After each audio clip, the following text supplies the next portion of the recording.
تعلیمی کیفیت اس وقت یہ ہے کہ شعبہ ناظرہ، شعبہ قاعدہ ناظرہ، شعبہ حفظ، یہ صبح میں 8 بجے سے لے کر 11 بجے تک شعبہ ناظرہ، شعبہ قاعدے کی تعلیم دی جاتی ہے، اور پھر 11 بجے سے لے کر 4:45 بجے تک عصری علوم، نرسری سے لے کر اس ادارے کے اندر 7 تک کا باضابطہ نصاب گورنمنٹ مسلمہ حکومت کے اعتبار سے چلایا جا رہا ہے، اور اس کے بعد 10ویں، انٹر اور ڈگری وغیرہ کے طلباء کو 5 بجے سے لے کر رات میں 9:30 10 بجے تک کے کلاسز چلتے ہیں۔ یہ سب محنتیں اور کوششیں حضرت مولانا صدیق احمد قادری دامت برکاتہم کی کوششوں کی وجہ سے یہ سب کام چل رہا ہے۔ اب یہ ادارہ اتنے تمام شعبہ جات کے اندر کام کر رہا ہے جس کی وجہ سے یہ جگہ ناکافی ہو رہی ہے۔ حضرت کی دل کی آرزو اور تمنا ہے کہ ایک بڑی یونیورسٹی کی شکل میں ایک جگہ کی تلاش میں ہے، کہ دعا بھی کر رہے ہیں کہ اللہ تعالیٰ اس کا نعم البدل کہیں عطا فرمائے، تاکہ طلباء کے لیے کھیلنے کے لیے گراؤنڈ ہو، طلباء و طالبات کے لیے کلاسز الگ الگ ہوں، مدرسے کے اندر معیاری تعلیم ہو، مدرسے کے اندر بااخلاق طلباء ہوں، مدرسے کے طلباء کی اخلاقی تربیت کی جائے، ہر قسم کی سہولتیں فراہم کی جائیں۔ یہ حضرت کی بہت ہی زیادہ دلی آرزو اور تمنا ہے۔ ہم دعا کرتے ہیں کہ اللہ تعالیٰ حضرت کی زندگی کے اندر اس کام کو انجام عطا فرمائے۔ دوسری چیز یہ ہے کہ ہمارے ادارے کے اندر جو مہمان نظام آنے والے ہیں، ہمارے جلسے کی صدارت حضرت مولانا محمد حسام الدین ثانی عاقل جعفر پاشا صاحب دامت برکاتہم، جانشین حضرت مولانا عاقل امیر ملت اسلامیہ تلنگانہ و آندھرا پردیش کی صدارت میں اس جلسے کا آغاز کیا جائے گا، اور زیر نگرانی حضرت مولانا محمد صدیق احمد قادری حسام مدرسہ علی بانی و محکم مدرسہ اسلامی ریاض العلوم و ریاض اسلامک اسکول، خصوصی خطاب حضرت مولانا مفتی عامر رحمانی قاسم دامت برکاتہم استاد حدیث و تفسیر دارالعلوم رحمانیہ تناب کٹا کا خصوصی خطاب ہوگا۔ تکمیل حفظ قرآن جس کے لیے جلسہ رکھا گیا ہے، ان خوش نصیب 10 حفاظ اکرام کی آخری رکوع کی تلاوت کرانے کے لیے، تکمیل کرانے کے لیے حضرت مولانا ارشاد احمد باقوی دامت برکاتہم امام و خطیب جامع مسجد سرور کونین معین باغ فتح شاہ نگر تشریف لائیں گے۔ ان کی آخری کلمات حضرت طلباء و طالبات کو پڑھائیں گے۔ مہمانان خصوصی میں نقیب ملت بیرسٹر اسد الدین اویسی صاحب، صدر کل ہند مجلس اتحاد المسلمین رکن پارلیمنٹ، اور جناب محمد مبین صاحب رکن اسمبلی حلقہ بہادر پورہ، جناب محمد عبدالحنان صاحب مجلس کارپوریٹر نواب صاحب کنٹا، جناب محمد سلیم صاحب مجلس کارپوریٹر دولباولی، یہ تمام مہمانان اعزام تشریف لائیں گے۔ میں عزیز طلباء سے اس بات کی خواہش اور گزارش کرتا ہوں کہ اطمینان اور سکون کے ساتھ یہاں تشریف رکھیں، بغیر کسی شور و شغب کے، آپس میں بات چیت کے بجائے سکون کے ساتھ اس جلسے کو سماعت فرمائیں۔ میں بغیر کسی تاخیر کے مدرسہ اسلامی ریاض العلوم کے اندر جو انجمن اصلاح اللسان کے تحت طلباء کے اندر تحریری اور تقریری صلاحیت پیدا کی جاتی ہے، اس کی چند کڑیاں کہ باضابطہ جلسہ شروع ہونے سے پہلے، تاکہ طلباء و طالبات کے پروگرام شروع کیا جائے، تاکہ آنے والے مہمانوں کے لیے وقت کسی قسم کی قلت نہ ہو۔ اب میں بغیر کسی تاخیر کے ہمارے مدرسے کے استاذ حافظ محمد عمیر صاحب کو دعوت دیتا ہوں، وہ آ کر ہمارے اس جلسے کی قرأت کلام پاک سے آغاز کریں۔ حافظ محمد عمیر صاحب۔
وہ 10 حفاظ کرام جن کے آج دستار فضیلت کی جا رہی ہے، ان کے نام حافظ محمد ذاکر علی، حافظ محمد ابو بکر، حافظ محمد توقیر عامر، حافظ محمد انس، حافظ محمد احمد علی، حافظ محمد صابر، حافظ عبد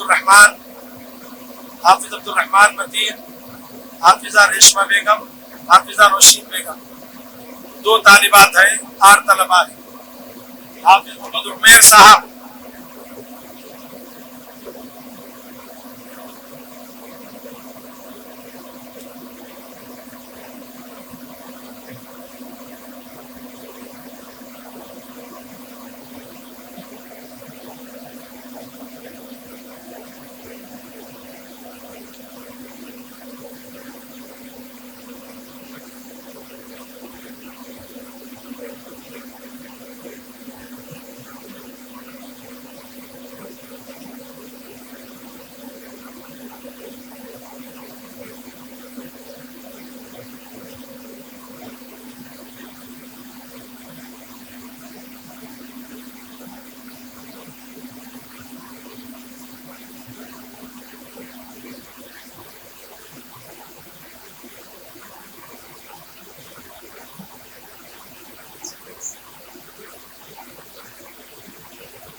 من الشيطان الرجيم.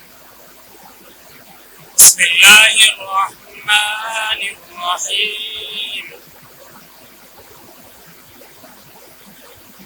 الحمد لله رب العالمين الرحمن الرحيم مالك يوم الدين إياك نعبد وإياك نستعين اهدنا الصراط المستقيم صراط الذين أنعمت عليهم غير المغضوب عليهم ولا الضالين.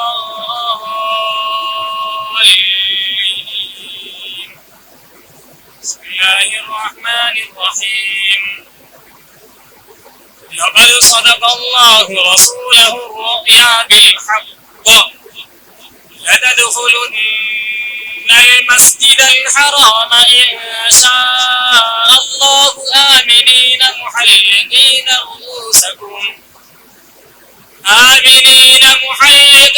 رؤوسكم ومقصرين لا تخافون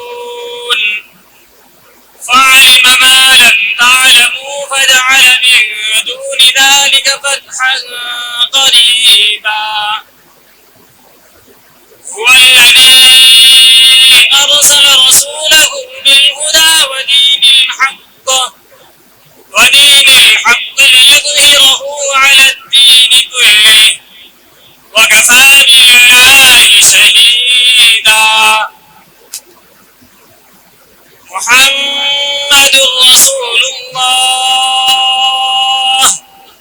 والذين معه أشداء على الكفار رحماء بينهم تراهم ركعا سجدا يبتغون فضلا من الله ورضوانا سيماهم في وجوههم من أثر السجود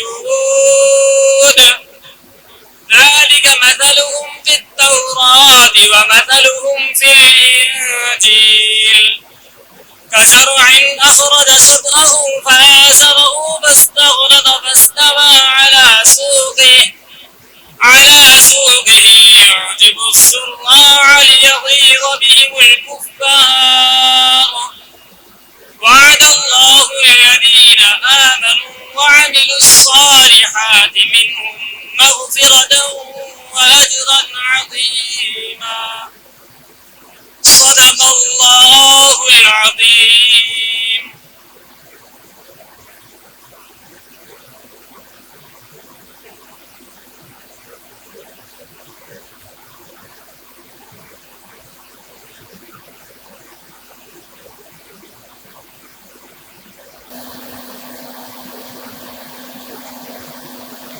السلام علیکم ورحمۃ اللہ وبرکاتہ. نعت شریف پیش کرنے سے پہلے ایک مرتبہ درود شریف کا نذرانہ پیش کریے.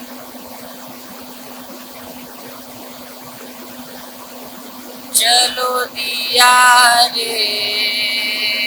نبی کی جانب، چلو دیار نبی کی جانب، درود لب پر سجا سجا کر، چلو دیار نبی کی جانب، چلو دیار نبی کی جانب، لب پر سجا سجا کر، باہر لوٹیں گے ہم کرم کی، باہر لوٹیں گے ہم کرم کی، دلوں کے دامن بنا بنا کر، نہ ان کے جیسا سخی ہے کوئی، نہ ان کے جیسا سخی ہے کوئی، نہ ان کے جیسا غنی ہے کوئی، وہ بے نوا کو نوازتے ہیں، وہ بے نوا کو نوازتے ہیں، ہر ایک جگہ سے بلا بلا کر، چلو دیار نبی کی جانب، چلو دیار نبی کی جانب، لب پر سجا سجا کر،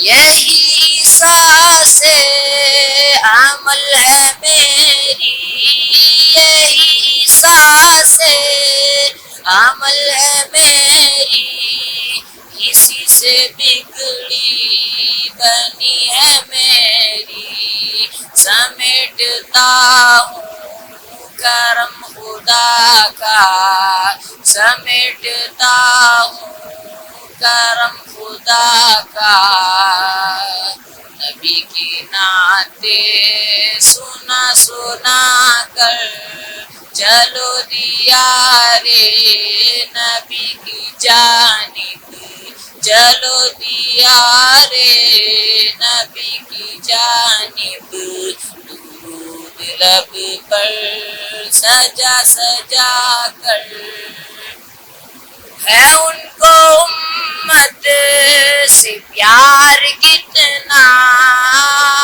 ہے ان کو امت سے پیار کتنا، کرم ہے رحمت شعار کتنا، ہمارے جرموں کو دھو رہے ہیں، ہمارے جرموں کو دھو رہے ہیں، آنسو بہا بہا کر، چلو دیار نبی کی جانب، لب پر سجا سجا کر، باہر لوٹیں گے ہم کرم کی، باہر لوٹیں گے ہم کرم کی، دلوں کے دامن بنا بنا کر،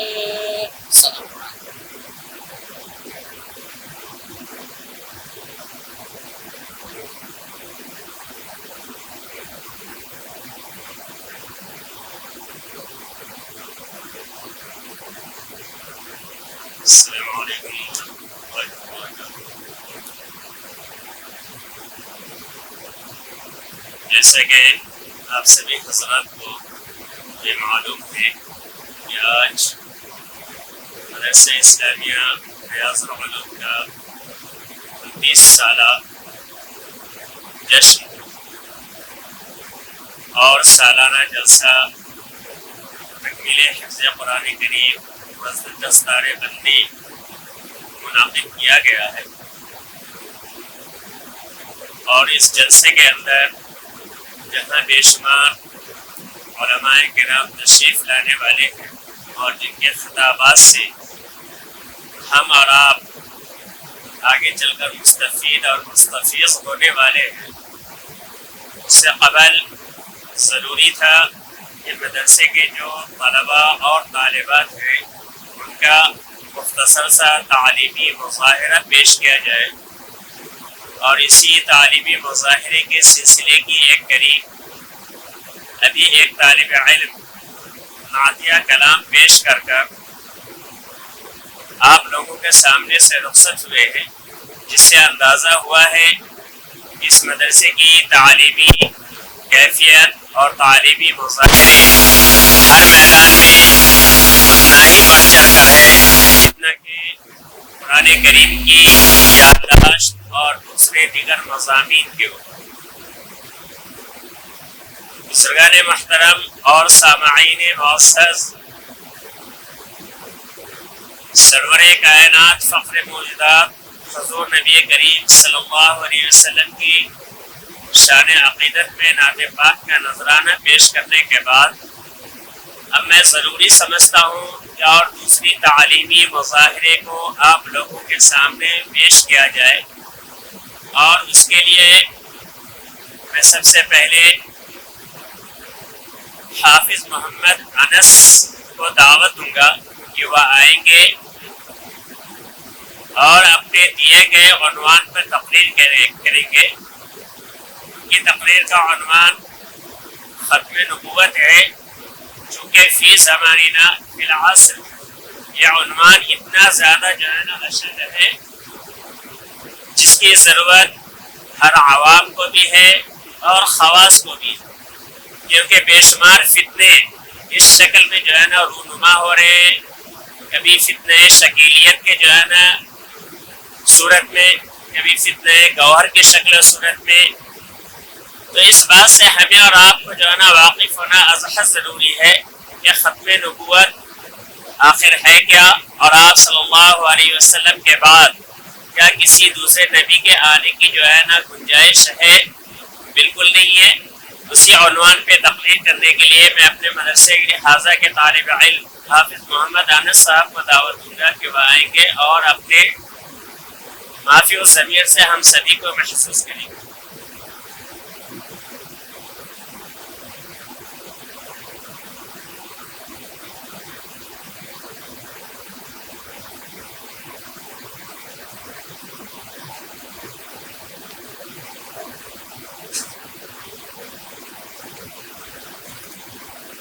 السلام علیکم ورحمۃ اللہ وبرکاتہ۔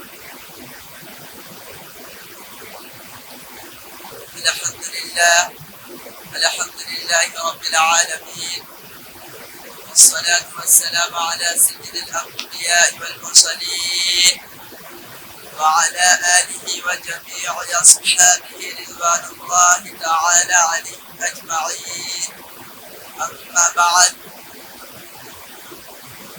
فأعوذ بالله من الشيطان الرجيم، بسم الله الرحمن الرحيم،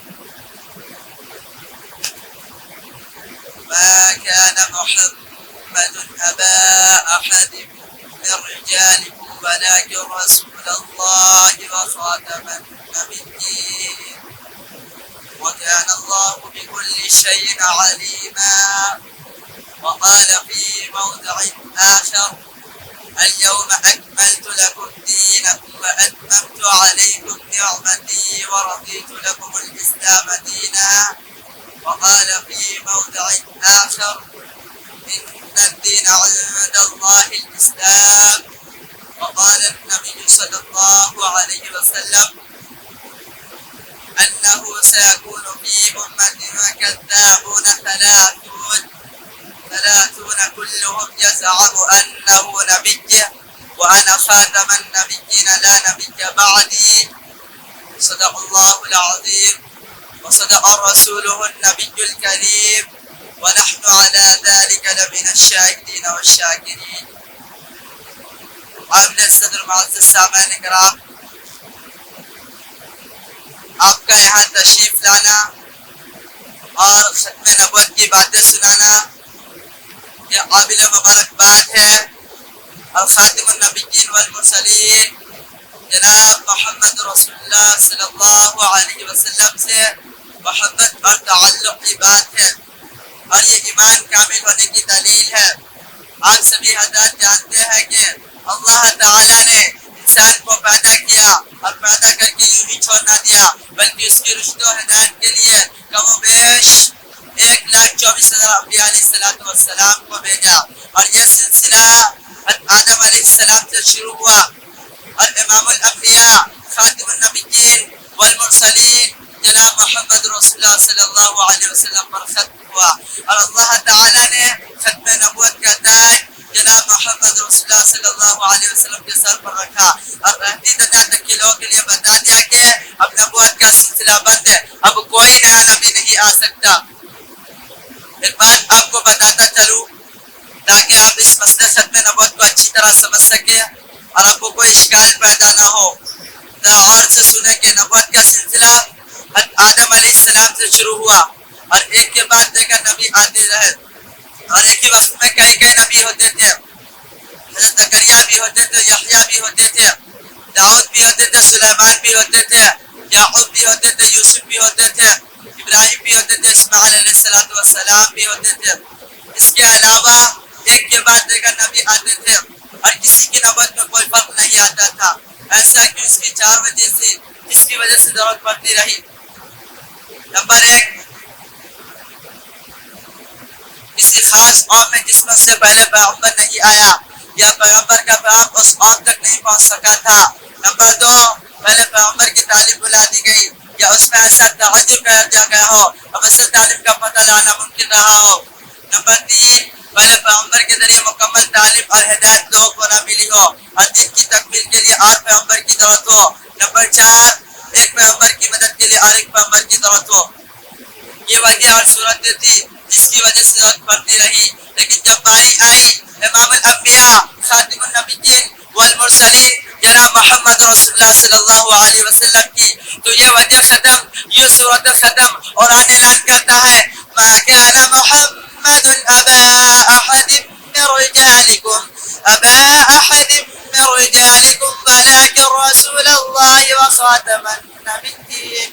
قرآن اعلان کرتا ہے اليوم اکملت لكم دینکم واتممت علیکم نعمتی ورضیت لكم الاسلام دینا ان الدین عند اللہ الاسلام. اب نبوت کا سلسلہ مکمل، اب نبوت کی عمارت مکمل، اب دین اسلام کامل و مکمل، اب اللہ کی نعمت مکمل، اب اللہ کے نزدیک پسندیدہ دین اسلام ہے. اب اسی پر ایمان لانے سے ایمان کامل و مکمل ہوتا ہے اور اس میں کوئی تعبیر کرے اور اس میں کوئی قسم نکالے اس کا ایمان نامکمل. ایک بات یاد رکھے، جس طرح کوئی صرف لا الہ الا اللہ پڑھنے سے مسلمان نہیں ہو سکتا جب تک کہ لا الہ الا اللہ کے تعالی پر کامل ایمان نہ لائے. مثلا کوئی شخص یہ کہتا ہے لا الہ الا اللہ، نہیں ہے کوئی معبود سوائے اللہ کے، لیکن مشکل کشا کوئی اور ہے، حاجت روا کوئی اور ہے، بگڑی بنانے والا کوئی اور ہے، اولاد دینے والا کوئی اور ہے، شفا دینے والا کوئی اور ہے. ایسا اعتقاد رکھنے کے بارے میں ایسا اعتقاد رکھنے والا ہرگز کامل ایمان والا نہیں ہو سکتا، کامل ایمان والا نہیں کہلا سکتا. اس طرح کے لا الہ الا اللہ محمد رسول اللہ صلی اللہ علیہ وسلم کے بعد سلسلہ نبوت جاری ہے. کلی نبی ہو سکتا ہے، بروسی نبی ہو سکتا ہے، بنا اللہ کے ذریعے نبی ہو سکتا ہے، بنا پھر رسول کے ذریعے نبی ہو سکتا ہے.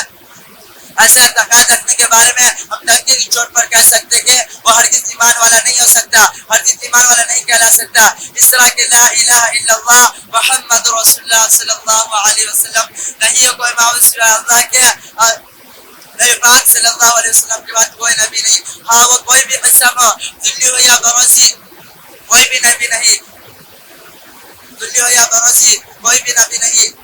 بات لمبی ہو جائے گی، مختصر یہ سمجھیے کہ مسلمانوں کا یہ اجماع اتفاقی عقیدہ ہے آپ صلی اللہ علیہ وسلم کے بعد کوئی نبی نہیں پیدا ہو سکتا. اب آخری نبی ہے.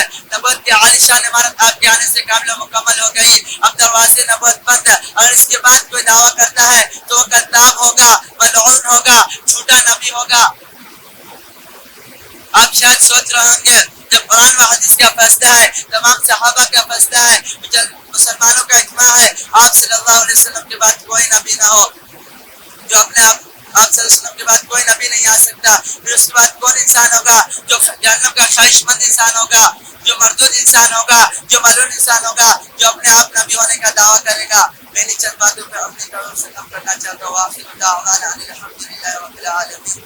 شعر کے ساتھ الہی محفوظ رکھنا ہر بلا سے، الہی محفوظ رکھنا ہر بلا سے، خصوصاً آج کل کے انبیاء سے.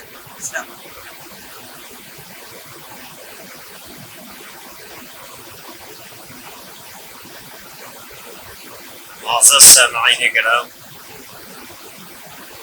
جیسا کہ ابھی میں تھوڑی دیر پہلے ہی ذکر کیا تھا کہ تھوڑی دیر تک میں مناسب سمجھتا ہوں کہ مدرسے کے طالب علموں کا تعلیمی مظاہرہ پیش کیا جائے، کیونکہ اصل یہ جو محفل جو سجائی جاتی ہے، سنواری جاتی ہے، اس کا اصل مقصد ہی یہی ہوتا ہے کہ ہم طلباء و طالبات کے مختصر سے تعلیمی مظاہرے کو آپ کے سامنے پیش کر سکیں. ابھی آپ حافظ محمد انس صاحب سے ختم نبوت کے عنوان پر تقریر سے مستفید ہو رہے تھے.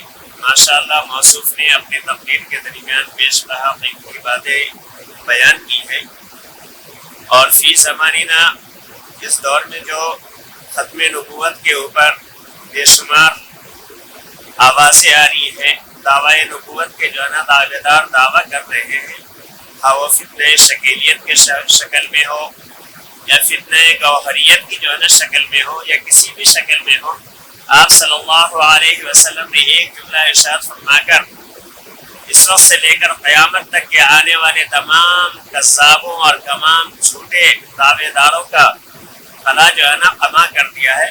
فرمایا کہ انا خاتم النبیین لا نبی بعدی، کہ میں تمام نبیوں کو جو ہے نا ختم کرنے والا ہوں، میرے بعد کوئی نیا نبی آنے والا ہے ہی نہیں. اس عنوان پہ آپ حافظ محمد انس جو مدرسے حاضہ کے طالب علم تھے، ان سے جو ہے نا آپ تقریر سماعت فرما رہے تھے. اب میں تھوڑی اپنی ذائقہ اور اپنی جو ہے نا چاشنی کو جو ہے نا تبدیل کرتے ہوئے میں مناسب سمجھ رہا ہوں کہ درمیان میں ایک ایسا مکالمہ پیش کیا جائے جو مکالمہ جھوٹ اور غیبت کے اوپر جو ہے نا مبنی ہے. چونکہ یہ چیزیں بھی ہمارے اندر بے شمار پائی جاتی ہیں، عوام کے اندر بھی، خواص کے اندر بھی، مردوں کے اندر بھی، زنا کے بھی اندر. لہذا بہتر یہ ہے اس عنوان پہ ایک ایسا مکالمہ پیش کیا جائے جس سے جھوٹ، غیبت وغیرہ کی برائی اور اس کی فحش گوئی ہمارے سامنے آ جائے. اور میں اس کے لیے اپنی مدرسے کی جو ہے نا طالبہ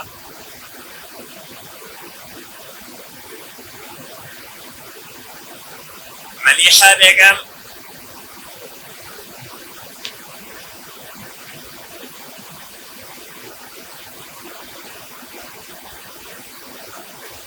عافیہ جمیل، ان دونوں طالبہ کو میں مدعو کر رہا ہوں کہ وہ آئیں گی اور جھوٹ و غیبت کے عنوان پہ ایک مکالمہ پیش کریں.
السلام علیکم ورحمۃ اللہ وبرکاتہ.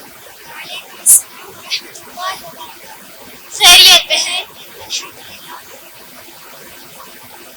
کیا میں آپ سے کچھ جھوٹ و غیبت کے متعلق کچھ سوالات کر سکتی ہوں؟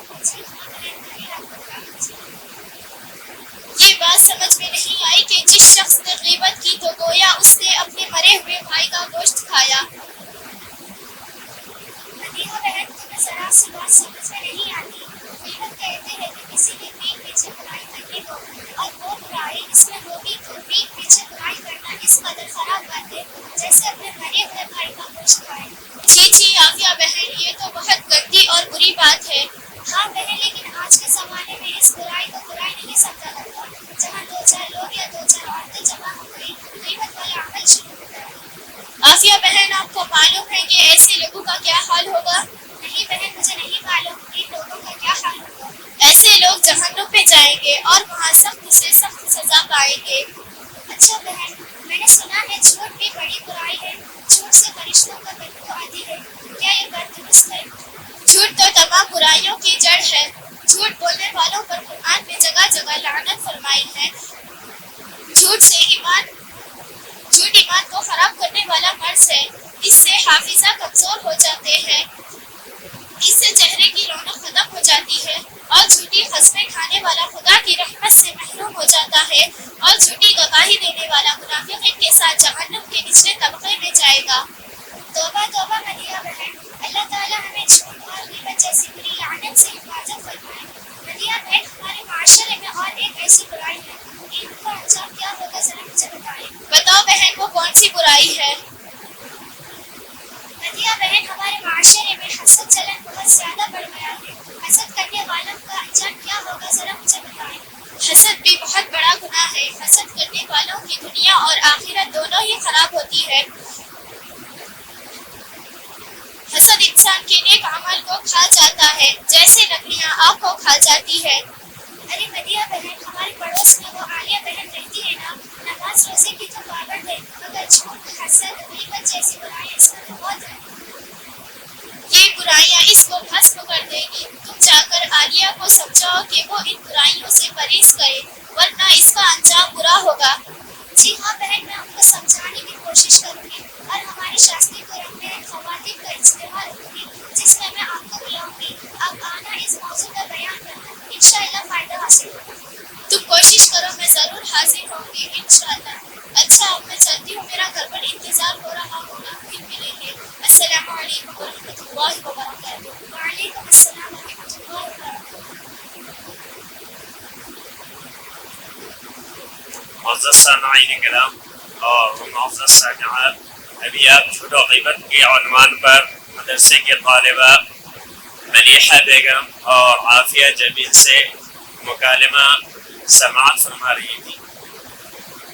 ماشاءاللہ دونوں موصوفہ نے اپنے عنوان پر اچھے طریقے سے محنت بھی کی اور اچھے طریقے سے مکالمہ کو پیش بھی کیا ہے۔ یہ حقیقت ہے کہ جھوٹ یہ ہماری زندگی کے لیے ایک بہت بڑا ناسور ہے۔ نبی اکرم صلی اللہ علیہ وسلم نے ارشاد فرمایا، جو جہل احادیث میں ہم بچوں کو جو چھوٹے چھوٹے نرسری کے بچوں کو یاد دلاتے ہیں کہ الکذب ینقص الرزق، جھوٹ سے انسان کے رزق کے اندر کمی واقع ہوتی ہے، گھر سے خیر و برکت جو ہے نا اٹھا لیا جاتا ہے۔ بہرحال اس عنوان پہ مدرسے کے طالبہ مکالمہ پیش کر رہی تھی۔ اب میں اسی تعلیمی مظاہرے کے سلسلے کی کڑی کو آگے بڑھاتے ہوئے ایک ایسے طالب علم کو دعوت دینا چاہ رہا ہوں تقریر کے لیے جو اس سال ماشاءاللہ حافظ قرآن ہوئے ہیں اور جن کا عنوان آپ صلی اللہ علیہ وسلم کی ایام طفولیت ہے، جس سے میری مراد حافظ محمد احمد علی ہے۔ میں انہیں دعوت دے رہا ہوں کہ وہ آئیں گے اور اپنے عنوان پر ہم سبھی کو جو ہے نا مستفید کریں۔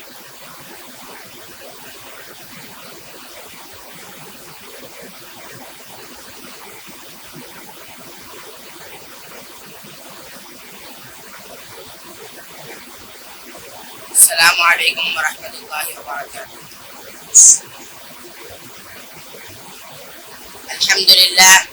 الحمد للہ رب العالمین، والصلاة والسلام على سید الانبیاء والمرسلین وعلى آلہ واصحابہ اجمعین، اما بعد، فقد قال اللہ تبارک وتعالی فی القرآن المجید والفرقان الحمید، اعوذ باللہ من الشیطان الرجیم، بسم اللہ الرحمن الرحیم۔ ألم يجدك يتيما فآوى صدق الله العظيم. وقال النبي صلى الله عليه وسلم إني لأعرف حجرا بمكة كان يسلم علي قبل أن أبعث إني لأعرفه الآن أو كما قال عليه الصلاة والسلام. کسی شاعر نے کیا ہی خوب کہا ہے، پیدا ہوئے تو باپ کا سایہ اٹھا دیا، پیدا ہوئے تو باپ کا سایہ اٹھا دیا، گھٹنوں چلے تو دادا آدم کو روانہ تھا، چلنے لگے تو مادر و عم ہو گئے جدا، چلنے لگے تو مادر و عم ہو گئے جدا، ہر ایک سایہ سر سے یوں اٹھتا چلا گیا، سائے پسند آئے نہ پروردگار کو، سائے پسند آئے نہ پروردگار کو، بے سایہ کر دیا گیا اس سایہ دار کو۔ محترم حضرات، سامعین اکرام اور قابل قدر شخصیات، آج میں اس دلکش ساعت ہمایوں میں آپ حضرات کے سامنے اس جلیل القدر، عظیم المرتبت اور رفیع الشان ہستی کے تذکرے کی سعادت حاصل کرنے جا رہا ہوں، جن کی حیات و زندگی کا ایک ایک لمحہ سورج کی طرح صاف و شفاف تھا، جن کے اگر ایک طرف ایام طفولیت، جن کے اگر ایک طرف جوانی کی زندگی عفت و پاک بازی عدل و انصاف سے لبریز تھی، تو دوسری طرف ان کے ایام طفولیت اور بچپن کی زندگی بھی پھولوں کی طرح بیداغ، حسین و دلکش تھی، جو یتیم بن کر اس دنیا میں تشریف لائے لیکن سارے یتیموں کے امام بن گئے، جن کی ولادت سے قبل ہی باپ کا سایہ سر سے اٹھا دیا گیا اور جب گھٹنوں چلے تو ماں کی ممتا اور اس کی میٹھی میٹھی آواز سے محروم کر دیے گئے، جنہوں نے ایسے سنسان ماحول میں چلنے کا سلیقہ سیکھا جو انتہائی بھیانک پر خطر اور خوفناک تھا۔ ہر طرف گلی کوچے میں تلواروں کی چھنکار، گالی گلوچ کی آواز سنائی دیتی، اللہ اللہ کتنا خوفناک بندر تھا، باپ باپ چلاتی، معصوم بچیاں بھی زندہ درگور کر دی جاتی، ایک خدا کو چھوڑ کر سینکڑوں دیوی دیوتاؤں کی پرستش کی جاتی تھی، وہاں کا ایک ایک بچہ تہذیب و تمدن سے نابلد، شراب نوشی، دروغ گوئی، بے حیائی کا ہنسناک تھا۔ سورج طلوع ہوتے ہی مکے کی گلیوں میں بچوں کی بھیڑ لگ جاتی، رقص و سرور، ناچ گانا، خاک و پتھر ان کا محبوب مشغلہ ہوتا تھا، فحش گالی گلوچ ان کے لبوں پر مچلتا تھا، لیکن قربان جائے آمینہ کے لال اور عبداللہ کے در یتیم پر، جن کی آمد پہ لاکھوں سلام، جن کی ولادت پہ لاکھوں سلام، جن کی طفولیت پہ لاکھوں سلام، جن کی شبابیت پہ لاکھوں سلام، جن کی نبوت پہ لاکھوں سلام، جن کی رسالت پہ لاکھوں سلام، جن پہ قدموں پہ 100 جان قربان۔ پوری تاریخ میں آپ کی کوئی مثال نہیں ملتی، اور ملے بھی کیسے؟ قدرت نے آپ کا ثانی کسی کو پیدا ہی نہیں کیا، بلکہ پیدا ہونے کے بعد وہ سانچہ ہی توڑ دیا گیا تاکہ کسی کو تانویت کا شعبہ ہی نہ ہو سکے۔ آپ کی بعثت بے مثال، آپ کی رسالت بھی بے مثال، آپ کا مرتبہ بے نظیر، آپ کی نبوت بھی بے نظیر، آپ کا مقام نرالا، آپ کی شان بھی نرالی، اس لیے آپ کی طفولیت بھی بڑی شان والی تھی۔ حضرت انس رضی اللہ تعالیٰ عنہ فرماتے ہیں کہ کبھی آپ صلی اللہ علیہ وسلم نے کسی کو گالی نہیں دی، نہ کبھی کسی سے فحش کلامی کی، نہ کبھی کسی سے دغا بازی کی اور بدہضمی کی، نہ کبھی کسی گانے بجانے کی مجلس میں شریک ہوئے، نہ ہی کبھی کسی غیر اللہ کی آپ نے پرستش کی۔ زمانہ جاہلیت کے اس پر معصیت آپ کا لڑکپن اتنا صاف و شفاف تھا کہ دور طفولیتی میں ہر طرف آپ کے عدل و انصاف، تقویٰ و طہارت کے چرچے ہونے لگے۔ مکے کی گلیوں میں آپ کی صداقت و امانت، عفت و طہارت کا شور تھا۔ خاندان قریش میں کوئی تبصرہ کرتا کہ آمینہ کا لال کتنا نیک بھولا بالا ہے، لات و عزا کی قسم ایسا نیک اور پاکیزہ بچہ نہ تو میری آنکھوں نے دیکھا ہے اور نہ ہی تو میرے کانوں نے سنا ہے۔ تو کوئی کہتا کہ عبداللہ کا در یتیم وعدے کا کتنا سچا ہے، زمین پھٹ سکتی ہے، آسمان ٹوٹ سکتا ہے، لیکن عبداللہ کا در یتیم وعدے کی تکمیل سے کبھی باز نہیں آ سکتا۔ کسی شاعر نے کیا ہی خوب کہا ہے، ملا ہے آمینہ کو فضل باری سے یتیم ایسا، ملا ہے آمینہ کو فضل باری سے یتیم ایسا، نہیں ہے بحر ہستی میں کوئی در یتیم ایسا۔ میرے عزیز دوستو، یہ قدرت کا نظام ہے، جب کسی انسان کو بڑا بنانا ہوتا ہے تو اس کے اخلاق بدل جایا کرتے ہیں، رفتار و گفتار، اقوال و افعال اور اس کے کیریکٹر میں تبدیلی آ جایا کرتی ہے جو روشن مستقبل کی غمازی کرتی ہے۔ بچپن میں بچوں کا نہج دیکھ کر ان کی پرواز کی قسم کھائی جا سکتی ہے، اس لیے رب کائنات نے اپنے محبوب کے ساتھ ویسا ہی سلسلہ کیا۔ آپ صلی اللہ علیہ وسلم کے سر پہ ختم نبوت کا تاج سجانا تھا، اس لیے آپ کے پورے سلسلہ نسب کو ہر طرح کی غلاظت اور ناپاکی سے محفوظ رکھا۔ مسلم شریف کی روایت ہے، آپ علیہ الصلوۃ والسلام نے ارشاد فرمایا، ان اللہ اصطفى کنانة من ولد اسماعیل واصطفى قریشا من کنانہ واصطفى من قریش بنی ہاشم واصطفانی من بنی ہاشم۔ سب سے پہلے اللہ تعالیٰ نے حضرت اسماعیل علیہ السلام کی اولاد میں سے کنانہ کو منتخب کیا، پھر کنانہ میں سے خاندان قریش کو منتخب کیا، پھر قریش میں سے اللہ تعالیٰ نے بنی ہاشم کو چنا، پھر بنی ہاشم میں سے پھر مجھے اللہ نے منتخب کیا۔ یہ انتخاب پر انتخاب کیوں؟ اس لیے کہ آپ صلی اللہ علیہ وسلم کو سید الانبیاء بنا کر مبعوث کرنا تھا، آپ کو ساری دنیا کے لیے رحمت بنا کر مبعوث کرنا تھا، آپ کو شہنشاہ کونین بنانا تھا، آپ کے سر پہ ختم نبوت کا تاج سجانا تھا، آپ کو ساری دنیا کے لیے رحمت بنانا تھا، آپ کو خالق کائنات کا محبوب بننا تھا، ہاں آپ کو ساری دنیا کا امام بننا تھا. اس لیے قدرت نے شروع ہی سے آپ کے ساتھ ویسا انتظام بھی کیا ہے. اسلام کے غیور نوجوانوں، دنیا کی خوش نصیب عورت علیمہ فرماتی ہے کہ کبھی حضور صلی اللہ علیہ وسلم ایام طفولیت میں بھی کبھی برہنہ ہونے کو پسند نہ فرماتے تھے. جب کپڑا آپ کے تنے مبارک سے ہٹاتا تو آپ روتے اور بے چین ہو جاتے. جب تک یہ کپڑا آپ پر ڈھک نہ دیا جاتا، نہ خود سوتے نہ کسی اور کو سونے دیتے. آپ کو اس صغر سنی میں، ننھی سی عمر میں بھی تنے عریا سے ہار آتی تھی، اور کیسے ان کو ہارنا ہے جن سے ملائکہ بھی شرم کرتے ہو، جن پر ہر لمحہ رحمت کے فرشتے پروانہ وار گردش کرتے ہو، جن کے مقدر میں پورے کائنات کو شرم و حیا کا لباس پہنانا ہو.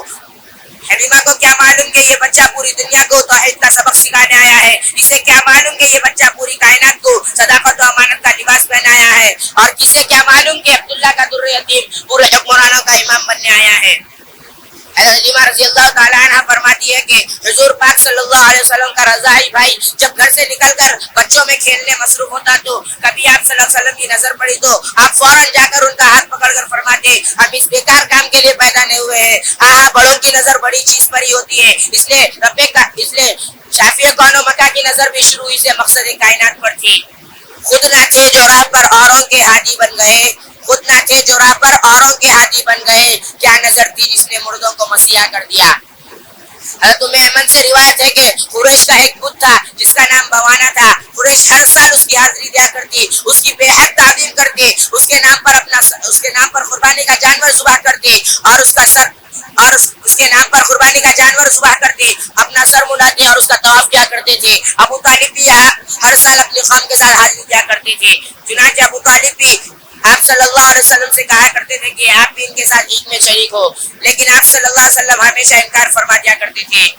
آخر ایک مرتبہ ابو طالب کو بڑا غصہ آیا. ام ایمن کہتی ہے کہ میں نے دیکھا کہ اس دن آپ صلی اللہ علیہ وسلم کے پھوپھیاں بھی بے حد غضبناک ہو رہی تھی اور کہہ رہی تھی کہ تم جو ہمارے معبودوں سے اس طرح نفرت کرتے ہو نا، ہمیں تو تمہاری ہی طرف سے ڈر ہو گیا ہے. محمد کیا تم یہ نہیں چاہتے کہ اپنی قوم کے ساتھ عید میں شریک ہو اور مجمع میں اضافہ کرو؟ بہم اسرار اور گھر کے تمام افراد کی ناراضگی کی وجہ سے آپ صلی اللہ علیہ وسلم ایک دن قوم کے ساتھ چل پڑے. کون؟ وہی جو ساری دنیا کو توحید کا لباس پہنانے آیا تھا، جو کفر و انسانیت سے اس دنیا کو پاک کرنے آیا تھا، جو پوری وحدانیت کو وحدانیت کا درس دینے آیا تھا. آج وہ اپنی قوم والوں کے ساتھ بتوں کی محفل میں عید منانے جا رہا ہے. لیکن قربان جائے نظر انتخاب پر، قدرت محبوب کی نقل و حرکت پر مسکرا رہی تھی. خدا نے آپ کی پوری حفاظت کی، سارا دن آپ مجمع سے باہر رہے، اور آخر میں جب آپ صلی اللہ علیہ وسلم واپس آئے تو آپ کا چہرہ انتہائی خوفزدہ اور پریشان حال تھا. ابو طالب نے پوچھا کیا بات ہے محمد، اتنا خوفزدہ کیوں؟ آپ نے فرمایا کہ مجھے ڈر ہے کہ اس پر بھوت پریت کا اثر نہ ہو گیا ہو. پھوپھیوں نے کہا ایسا نہیں ہو سکتا، تم میں نیک مزاج اور نیک خصلت ہو، تم نے بہت خوبیاں ہیں، لیکن تم یہ بتاؤ کہ تم نے دیکھا کیا ہے؟ آپ صلی اللہ علیہ وسلم نے کہا جب بھی میں بوانا بت کے قریب جاتا ہوں میرے سامنے ایک سفید رنگ کا بہت قدآور آدمی ظاہر ہوتا ہے جسے میں پہچانتا نہیں ہوں. وہ مجھے آواز دے کر کہتا ہے محمد پیچھے ہٹو، اسے ہاتھ بھی مت لگانا. آئے ہے پیغمبر کی شانی بڑی نرالی تھی، بولا بالا معصوم زبان چمکتا ہوا چہرہ، شرم و حیا کے بغیر صدق و امانت کے محور اور رسولوں کے سردار. لیکن ابو طالب کو کیا معلوم، آپ صلی اللہ علیہ وسلم کے پھوپھوں کو کیا معلوم، اور خاندان قریش کو کیا معلوم، اور کسے کیا معلوم کہ یہ یتیم نہیں در یتیم ہے، یہ بچہ نہیں محمد جبرائیل ہے، یہ عام انسان نہیں سید الانس والجن ہے، شہنشاہ کونین ہے، خاتم الانبیاء ہے، سید المرسلین ہے، ہاں دنیا کا امام ہے، شافع کون و مکہ ہے، ساقی حوض کوثر ہے. پرسوں مکہ کی سرزمین پر ان کے محل میں چلتے پھرتے رہے، لیکن اس لال بدخشاں کو کوئی پہچان نہ سکا. لیکن اس جوہر کو مذہب عیسائیت کے جوہری نے پہچانا، اس کو اور یتیم کو ملک شام کے سفر نے بحیرہ راہب نے پہچانا، اس دانائے روزگار کو ملک شام کے دوسرے سفر میں نصورہ راہب نے پہچانا، اس محبوب خدا کو مقرب ملائکہ اور فرشتوں نے پہچانا. آپ چلتے پھرتے تو ہر طرف کے سلام کی آواز آتی تھی. شجر و حجر، بر و بحر، ہر چیز آپ پر دل و جان سے قربان تھی. مسلم شریف کی روایت ہے، حضرت جابر بن عبداللہ رضی اللہ تعالیٰ عنہ نے فرمایا کہ آپ صلی اللہ علیہ وسلم نے ارشاد فرمایا إني لأعرف حجرا بمكة كان يسلم علي قبل أن أبعث إني لأعرفه الآن. ابھی بھی میں ان پتھروں کو اچھی طرح سے جانتا ہوں جو بعثت سے قبل مجھے سلام کیا کرتے تھے. اے نبی ابتدا بھی تیری بے مثال ہے انتہا بھی با کمال ہے. ابتدا بھی تیری بے مثال ہے انتہا بھی با کمال ہے. طفولیت بھی شبابیت بھی سب کچھ تیری با اعتبار ہے. یا صاحب الجمال و یا سید البشر لوجهك المنیر لقد نور القمر لا يمكن الثناء كما كان حقه. بعد از خدا بزرگ تو یہ قصہ مختصر. واخر دعوانا ان الحمد للہ رب العالمین. السلام علیکم ورحمۃ اللہ وبرکاتہ.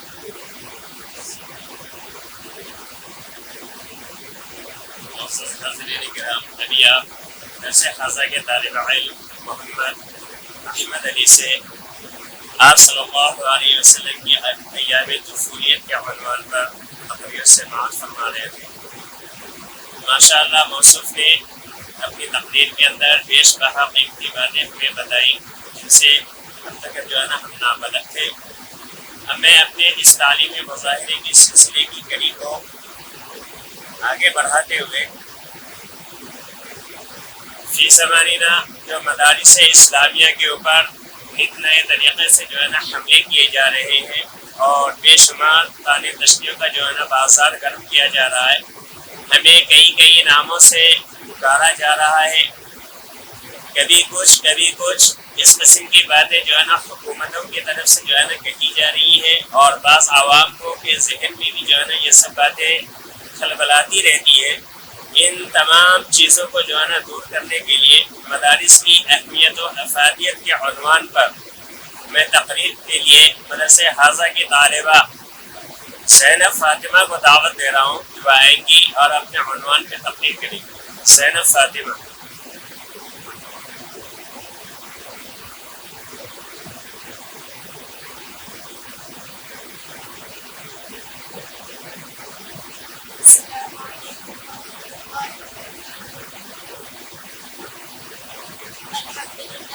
الحمد لله وكفى وسلام على عباده الذين اصطفى. أما بعد فأعوذ بالله من الشيطان الرجيم. بسم الله الرحمن الرحيم. وذكر فإن الذكرى تنفع المؤمنين. صدق الله العظيم.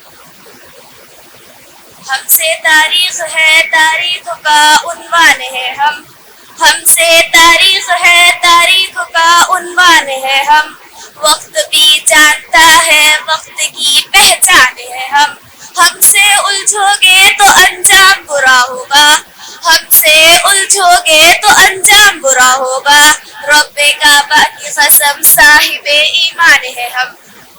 محترم صدر جلسہ، معزز سامعین کرام اور ملت کے پرعزم نوجوانوں، میں آج آپ حضرات کے سامنے دینی مدارس کی اہمیت و افادیت پر لب کشائی کی اجازت چاہتی ہوں.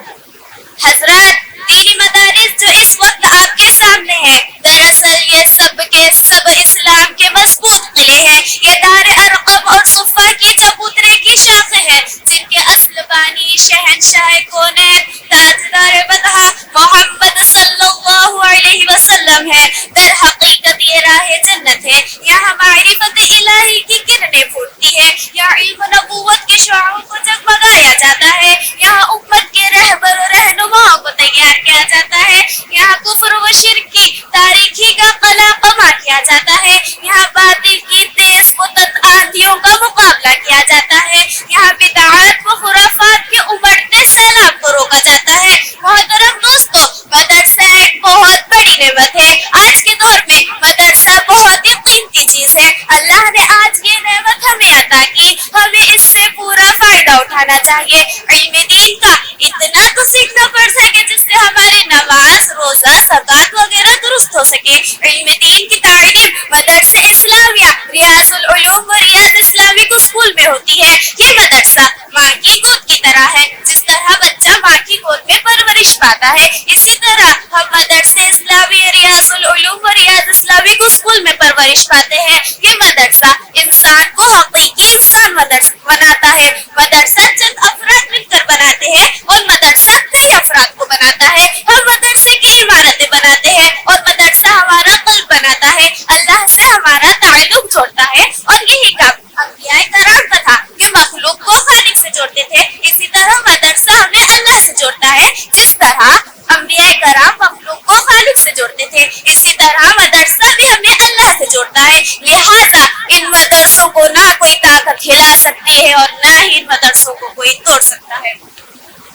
محترم دوستو، کسی شاعر کا یہ ارشاد ہے، محترم دوستو مدرسہ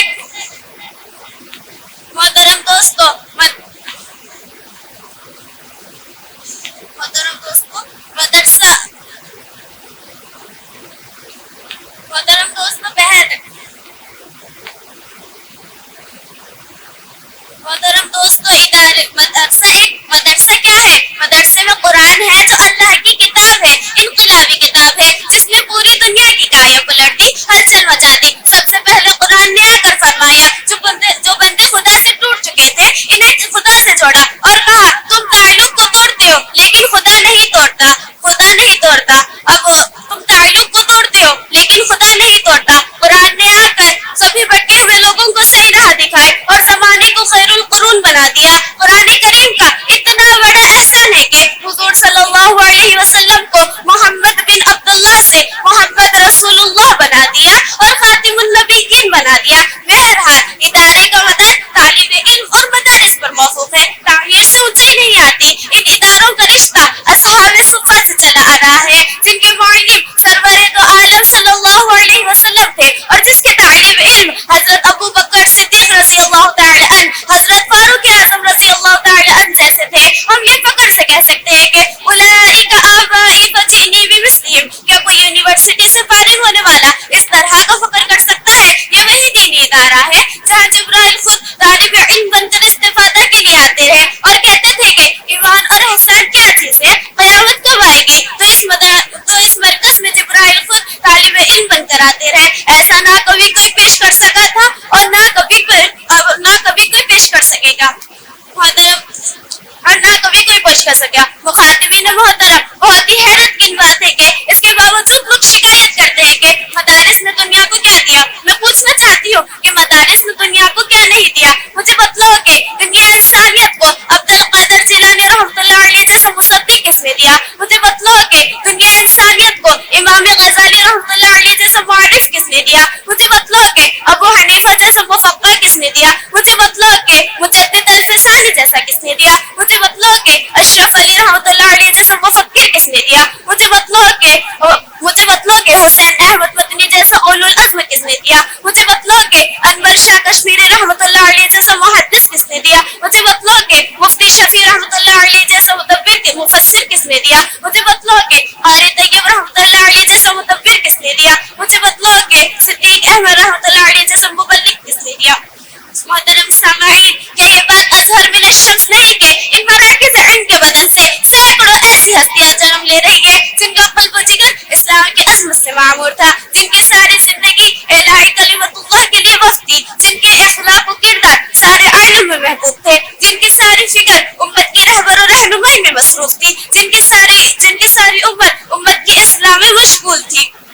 محترم دوستو، یہ وہی مدارس ہے جس میں لا الہ الا هو الحی القیوم کی تصدیق ہوتی ہے، یہ وہی مدارس ہے جس میں اقیموا الصلاۃ وآتوا الزکاۃ کی تاکید ہوتی ہے، یہ وہی مدارس ہے جس میں تأمرون بالمعروف وتنہون عن المنکر کی تنبیہ ہوتی ہے، یہ وہی مدارس ہے جس میں واما السائل فلا تنہر کی تعلیم ہوتی ہے، یہ وہی مدارس ہے جس میں هو اللہ الذی لا الہ الا هو کی تکبیر ہوتی ہے، یہ وہی مدارس ہے جس میں وما محمد الا رسول کی تعلیم ہوتی ہے، یہ وہی مدارس ہے جس میں ان اللہ علی کل شیء قدیر کی تعلیم ہوتی ہے، یہ وہی مدارس ہے جس میں ان الصلاۃ تنہی عن الفحشاء والمنکر کی تحقیق ہوتی ہے، یہ وہی مدارس ہے جس میں وذکر فإن الذکر تنفع المؤمنین کی تذکیر ہوتی ہے، یہ وہی مدارس ہے جس میں ان وجاہدوا فی سبیل اللہ حق جہاد کی ترغیب ہوتی ہے۔ محترم سامعین، یہی وجہ ہے کہ آج مدارس کا جال ہر اطراف و اکناف پھیلا ہوا ہے، جبکہ حکومتیں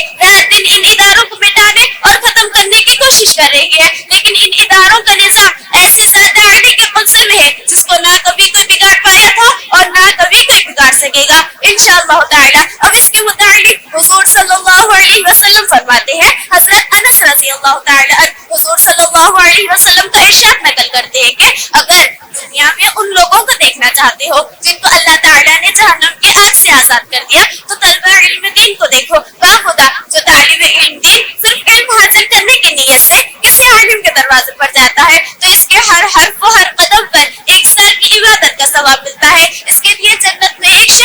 دیا جاتا ہے. جہاں جہاں اس کے قدم پڑتے ہیں وہ سبھی اس کے لیے استغفار کرتی ہے. صبح و شام فرشتے اشتے مغفرت کے اعلان اس طرح کرتے ہیں کہ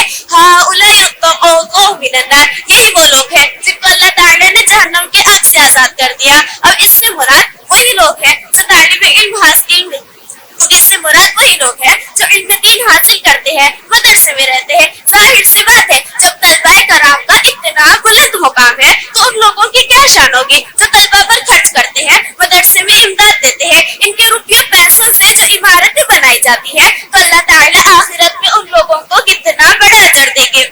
محترم دوستو, مدرسے کی قدر کرو, تم نہ کرو گے تو خدا دوسروں کو پیدا کر دے گا. حضور صلی اللہ علیہ وسلم کی دعا ساتھ ہے, ادارہ نہیں مٹ سکتا اور جس کا تعلق ادارے سے ہو وہ تو کبھی نہیں مٹ سکتا. اللہ تعالیٰ ہم سب کو دینی مدارس کی اہمیت کرنے کی توفیق عطا فرمائے. وآخر دعوانا الحمدللہ رب العالمین. السلام علیکم ورحمۃ اللہ وبرکاتہ.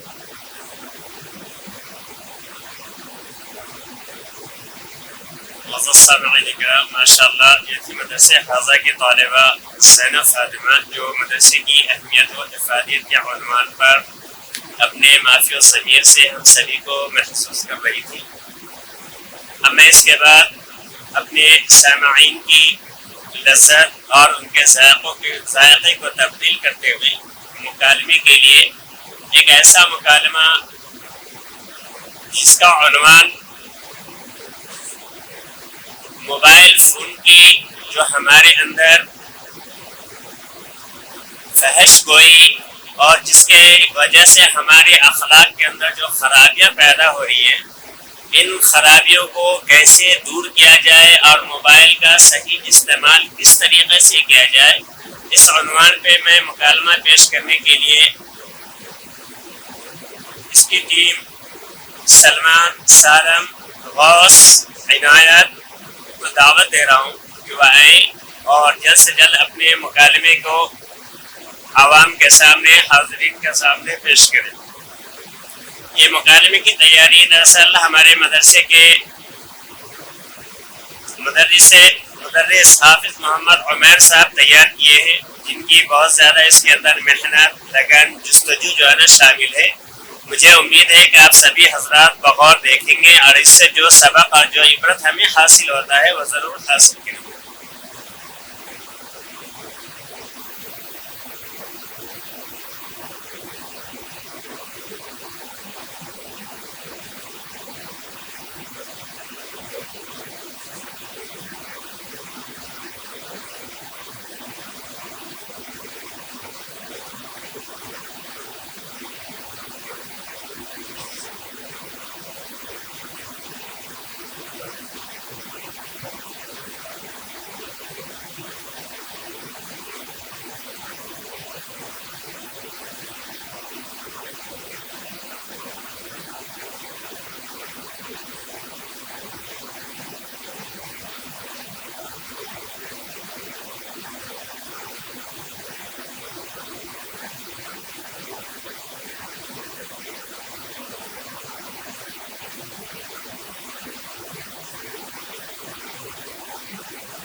السلام علیکم ورحمۃ اللہ وبرکاتہ. آرڈر, عدالت کی کارروائی شروع کی جائے.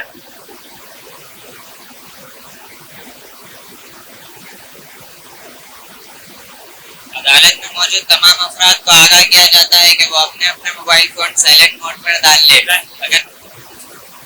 اگر کسی کے فون کی رنگ بجتی ہے اسے دفعہ نمبر 202 کے تحت عدالت میں پیش کیا جائے گا اور 10,000 روپے جرمانہ بھی بھرنا ہوگا. اور جج صاحب, آج کا یہ مقدمہ اتنا خاص ہے کہ اسے دیکھنے کے لیے بہت دور سے لوگ آئے ہیں, جیسے کہ چنا کوٹا, کشن باغ, ایسے کئی ایریا سے بہت سے لوگ آئے ہیں. ملزم نمبر 1 حاضر ہو.